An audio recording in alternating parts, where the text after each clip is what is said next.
I'm talking about a better way today for men, an appropriate role, how I became maybe the world's first appropriate man, and why, in all sincerity, and why being appropriate is the path forward for men. And what do I mean by this? We'll get into that.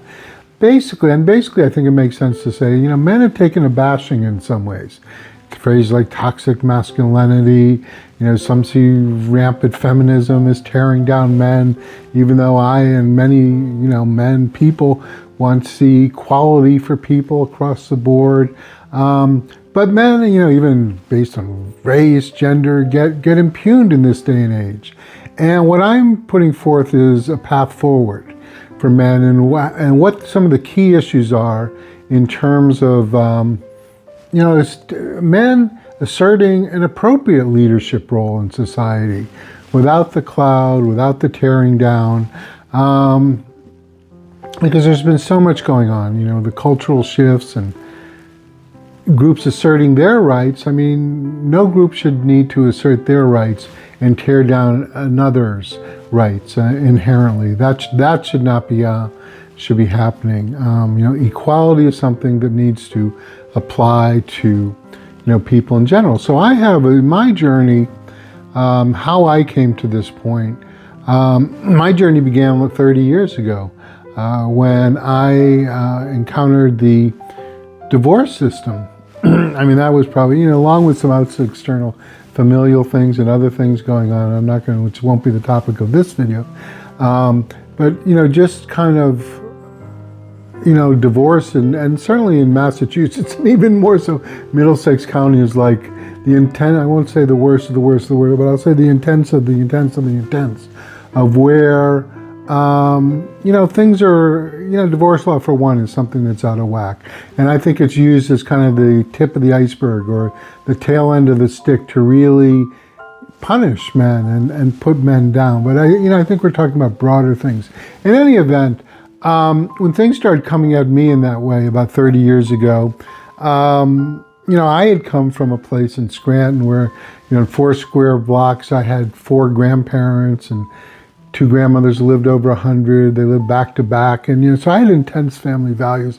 My father more, was involved with civil rights and that kind of thing. So I had, family and fairness imbued in my bones from an early age. And so when I got into this, going back 30 years, a vitriolic divorce setting, I said, look, this is not, and I had also developed a lot of award-winning programs for youth. So I had, I had a lot of, passion and intention for my children. And so I said, this craziness is not going to take me on or take me out anyway. And so for 30 years, I took on these issues in many ways, the development of gentle genius coaching, the tort for the intentional infliction of emotional distress, many things. But in the course of this, what I want to get at, germane to this time, so one, when forces come at you, it gives you an opportunity if you're willing to develop your purpose and your appropriateness. So I stood in there, and while things were going crazy, I had one of the things that really happens when you're dealing with a very challenging situation is that you grow and change as a person if you do the work. Okay, that because growing and changing to me meant, becoming calm, developing determination rather than stubbornness. Developing respect for institutions and situations, even if I didn't agree with them, that I needed to respect them and learn appropriate ways to act.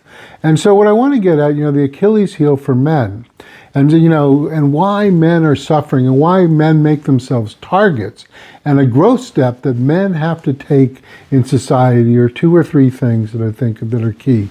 One is, and here's a biggie, men, it's almost like something's got to come out from the middle. You got to get rid of anger, okay? Anger won't work. Doesn't mean that there aren't deeper issues, fear, sadness, loneliness, but, you cannot, especially in this climate, you cannot express things in the realm of anger, okay? It just can't, it's because, one of the things, I'll tell you a little anecdote from when I started doing some work in this area 30 years ago. It's like, think of the times you got angry and it said, did people come, what were your intentions? You wanted people to come closer. Well, invariably when you got angry, people would move away. So just from a solely selfful, selfish, not even, but selfful, I call it, interest. If you want to get what you want, temper and anger is going to push people away, let alone it's not a good habit. A second element of Achilles heel for men in this day and age is that, the fear you cannot be in a relationship with a woman or man or anyone. You cannot be in a relationship, especially with a woman, with the fear of losing them. This is the vulnerability. So you have to, develop that sense. You're going to do everything you can to make it work right. But you cannot have this, intense fear of losing the woman. And that's where men become vulnerable, susceptible in places like divorce court and other places because they want to hang on and cling. And women are more prepared, especially with laws in their favor, and saying, the heck with it. I'm going to jam you into a hole. And that can't happen either. But it's just men have to say, look, if it works, you do your 50%, maybe a little more sometimes, occasionally a little less, but you're going to do your part, and you have to be prepared if it's not working and not respecting of you and not respecting of the other person to walk away. And related to that, the third item that's so important in this day and age is for men to develop a purpose, a directional, some sense of and I've, over the course of 30 years, forged a purpose.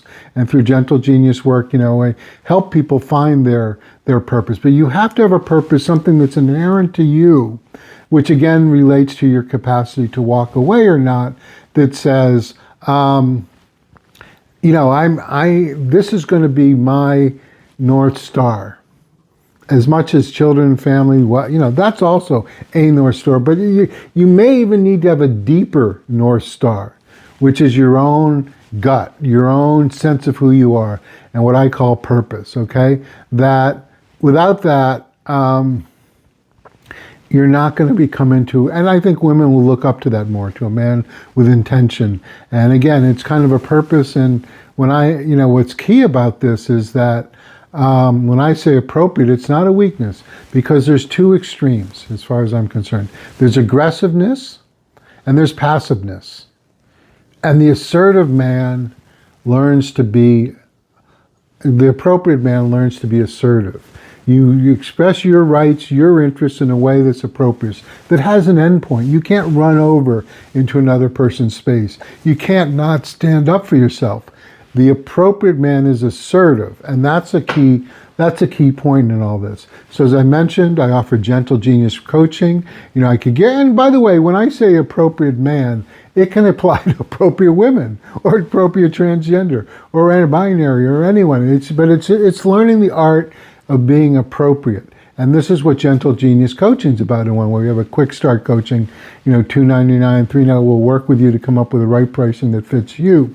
But the point being, the Gentle Genius Coaching really helps you develop the right stance in the world. It's all about having the right position and the right stance, for you to take in this world. Well, how, it's a lot of work to expunge that anger, to replace it with determination. It's not that, I'm not saying that things don't get you upset.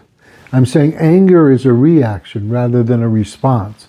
And so what becomes, sometimes if your goals are high enough, if your interest is strong enough, rather than anger, you develop determination for something that could take you 3, 5, 10, even many years to accomplish.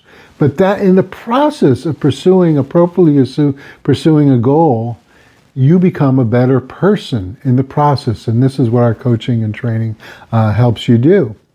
So ultimately, this is an invitation for you to come in and learn what I call a better way. That's an essence of Gentle Genius Coaching, a better way. And so a key is really for men and women, and all of us, but especially for men, to develop this sense of purpose without the anger. And you can learn to take a stand without harming. You can learn to assert yourself without stepping over. It's a real clarity that comes about for men and women. It's a clarity, an understanding. And men need this because, in my view, there's an appropriate, we can do all the discussions about race, gender, all this. I still believe we're going to have mainly two genders, okay? And of course, all the variations. I'm not excluding that, but there's going to be a role for leadership for men, and that's why I want you to take a look at the website. It's becoming appropriate. It's appropriateness is like a well-tuned team, a well-tuned quarterback, a well-tuned peaceful warrior, someone who's in a realm, who's ready to stand, take on, and point in the right way with integrity and with goodness.